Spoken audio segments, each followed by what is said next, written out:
Много е красиво тук. Да, красиво е, защото стъклофибраните са невероятно хубави, качествени, цветни и всъщност тенденцията от последните години вече е такава, а не ръчната изработка и рисуване на стенописите, защото това е много скъпо удоволствие на ръка да се рисува.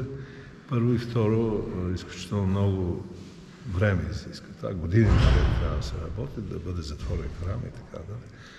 А това съвременен и модерен човек няма време да чака, той си измисля нови технологии за работа и става бързо и красиво. Но и е скъпо, доколкото разбирам. Ами скъпо е, да. Скъпо е по принцип. То си е изкуство. А всяко изкуство струва пари и то много пари. Над 100 000 лева. Толкова ли наистина ще излезе, казаха ни тук хора, които са запознати?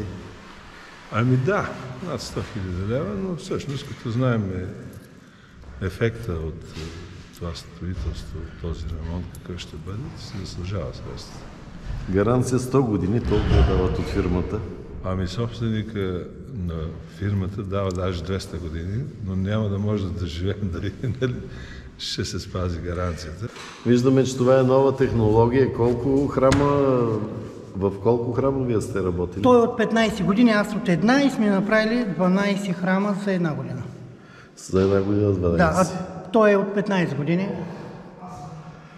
и мой любимо. В кръвта му е. Разбрах, че за първ път идваш в Кърджали. Какво е настроението тук? Какво видя? Най-зеления град, който съм виждал. За огледалото можеха да направят още малко. Хубаво е, харесва ми. Църквата е много хубава. Отношението е топло, да ви католите. Бързат тук вашите домакини. Дали ще успеете за Цветница наистина тук да има служба? Ще гледаме да се оправим, да. Да свършим още за Лазаров ден да е готово. Интересно е, че над ултара сте сложили благовещение на Пресвета Богородица, а храма е Успение на Света Богородица. Защо така избрахте благовещение да бъде всичко това, което виждат, първото нещо, което виждат миряните, когато дойдат тук на молитва?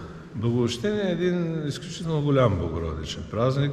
Това е благата вест, която получава Света Богородица от Ангел Гавриил за нейното зачеване и че ще роди Спасител. Но точно в противоположната посока, на същата страна, само че в противоположната посока е Успение Богородично и това компенсира. Всичко, което е свързано с Света Богородица, е важно и значимо, защото храмът носи името на Света Богородица. Изобщо всичко е прекрасно, много сме радостни, че ще посрещнем Великото Христово Възкресение с обновен храм. За това ли бързате? Да, бързаме, защото сега служиме от един месец и повече време в вътрешния параклис на църквата тук, но той не е достатъчен, за да побере хората, които ще дойдат за Великден и за великденските празници. Затова се надяваме, че всичко ще бъде в срок и ще може наистина да се съберем спокойно, на широко в този обновен храм. На Цветница с още една радост. Нов храм за миряните в Кърджали. Да, обновен. Да, обновен храм за миряните, което е изключително важно значение. Кърджали имаше нужда от този обновен храм, защото не само от Кърджали, не само от Родопите, но тук идват хора и поклонници от цяла България, които идват на поклонение, които идват за венчавки, идват за кръщенки, за молитви и така нататък.